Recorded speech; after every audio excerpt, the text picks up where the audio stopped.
on the last episode of the Keepsake box.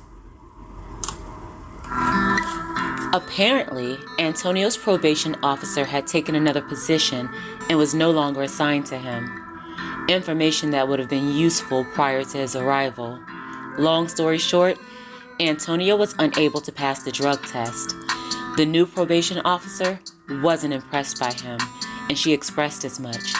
She explained that she would be submitting paperwork in reference to his probation violation. "Does that mean you're going to prison?" I asked. Antonio shook his head to signal that he would probably be going to prison. "How long can they give you for that?" I asked. He told me that the judge would make that decision, but he didn't expect a favorable outcome. I was crushed. I flashed back to the situation with Ken. I couldn't believe that it was happening again. I immediately started to cry. Antonio started to cry as well. A part of me broke inside. I had fought so hard for Antonio, and I was about to lose him. But the look on Antonio's face told me that his fear was deeper than incarceration. I stood in front of him and cupped his chin in my hand. I saw the apprehension in his eyes, and it caused me to talk myself into a corner. I collected myself enough to address him. "Baby, I see the fear in your eyes, and I'm scared too. There are so many things that you failed to share with me, and I've tried to be understanding about that. I can only assume that you have done so for my benefit, but we're past that now. You're not going to prison by yourself. I'm going to have to serve this time with you. Not only that, but I'm a part of you. Isn't that what you said?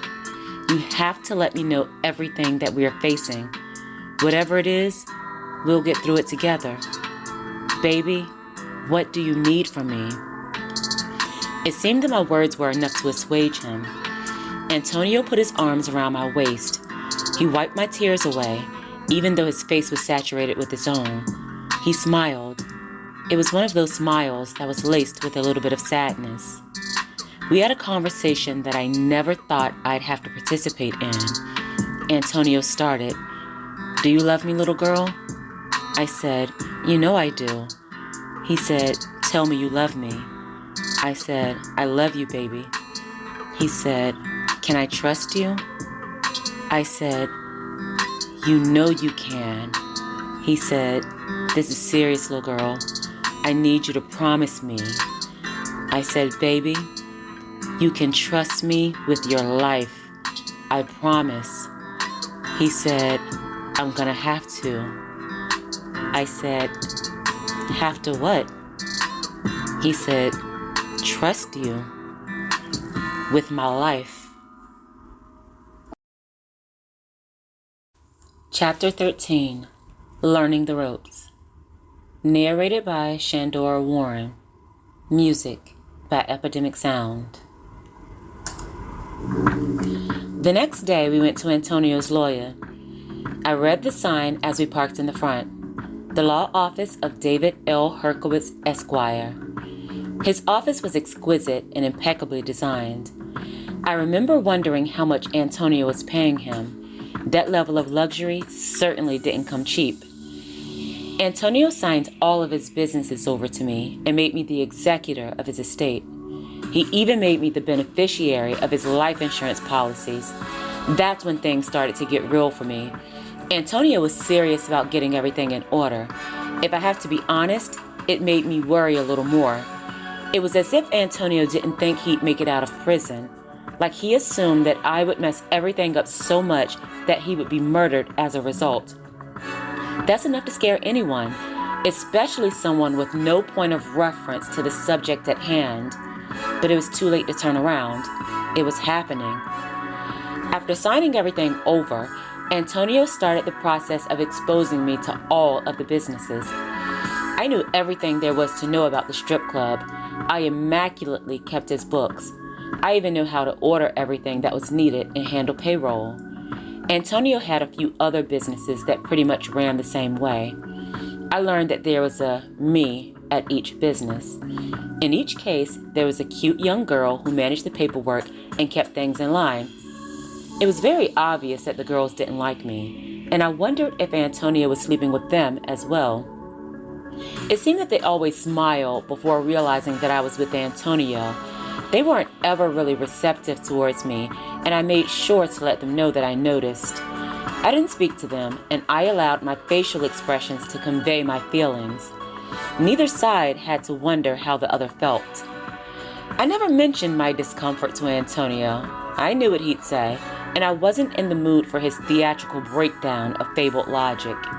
If you're not ready to be hated, you're not ready to be successful. That's exactly what Antonio would have said. Besides, I didn't have the time to stress about that. If they were getting any time at all, it was certainly the leftovers that I'd allowed them to have. Antonio and I were locked in, and if I had to be honest, I knew I would be firing them as soon as Antonio went away. That was locked in as well. I watched everything closely and took everything in. Running the businesses would be easy. Without the distraction of Antonio, I could easily juggle them and make things flow a little more easily. While handling the books, I had thought of so many ways to improve the operation. However, saying so would have required that I step on Antonio's toes. But with him being gone, there would be no one to object to my way of doing things. I wasn't concerned about that part of it. The other business, however, would be a struggle. The idea of running a drug empire became more and more daunting with each day that passed. I was constantly back and forth about it all.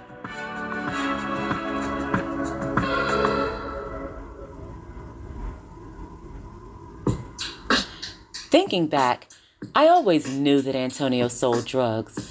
I was just under the impression that it was on a smaller scale. We didn't discuss it, and he didn't bring it around me. But with his impending incarceration and my imminent takeover, I was forced to dig deep into the life, and that made me incredibly nervous. That was Antonio's world. It wasn't mine. Truthfully, I had no desire to intermingle myself with the wiles of Antonio's illegal life. I agreed to his request to make him feel better, but I knew that I didn't belong there. In fact, I suggested that he pause his drug business until he was released. Antonio laughed while addressing my request. "This ain't a movie, little girl. You can't just pause it." He told me that it didn't work that way. There were people above and below him, and he couldn't just bow out. He told me that people got killed when expectations weren't met. I got a sinking feeling in the pit of my stomach. Even with doing everything the right way, anything could happen, and I was thinking about changing everything. I was again presented with the thought of Antonio getting killed in prison as a result of me dropping the ball. I couldn't face that. I knew I would have to dig deep. Antonio sensed my apprehension and made me feel better. "You can do this, little girl. You're stronger than you think." He always knew exactly what to say. The way Antonio explained things made them seem very simple. I never had to touch or even see the drugs. All I had to do was talk, make deals, pay money, and collect money. It seemed simple enough, and his breakdown made me feel slightly better. Antonio said that he would introduce me to everyone that I needed to know and give me the rundown on exactly how everything was to go. I was scared. Other than tweaking the books, I hadn't really done anything illegal. Definitely not anything on that level. But I didn't want Antonio to feel that he couldn't depend on me. I attempted to put my worries aside and take in everything that he told me. I had to make it work.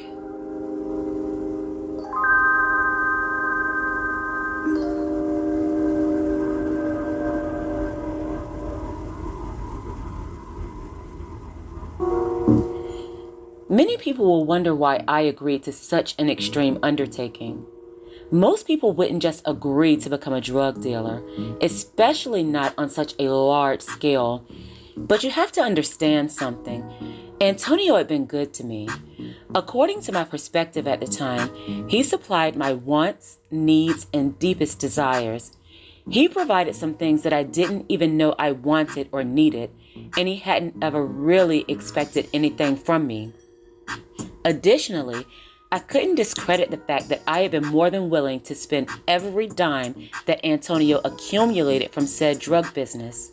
Those were my thoughts at the time. That's what made it easier for me to cross that line. Antonio made the introductions and let it be known that everyone wants to handle things just as they would if they were dealing with him. I could tell the guys respected Antonio. That helped me to feel a little more comfortable.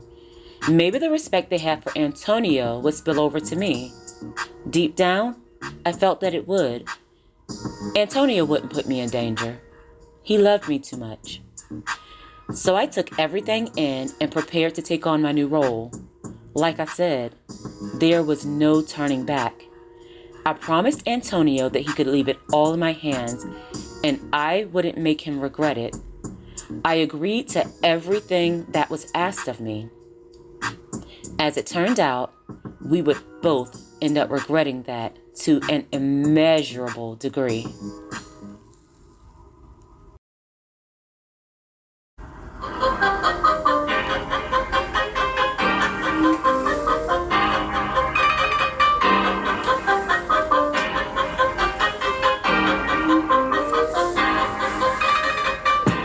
Thank you so much for listening. Make sure to follow Shenny Tells a Story on Facebook and Instagram. I'd love to hear from you. If you're interested in purchasing books by Shandora Warren, they're all available on Amazon in ebook, paperback, and some in hardback formats. Thank you for helping me to create the world that I want to see. Oh yeah, you're welcome.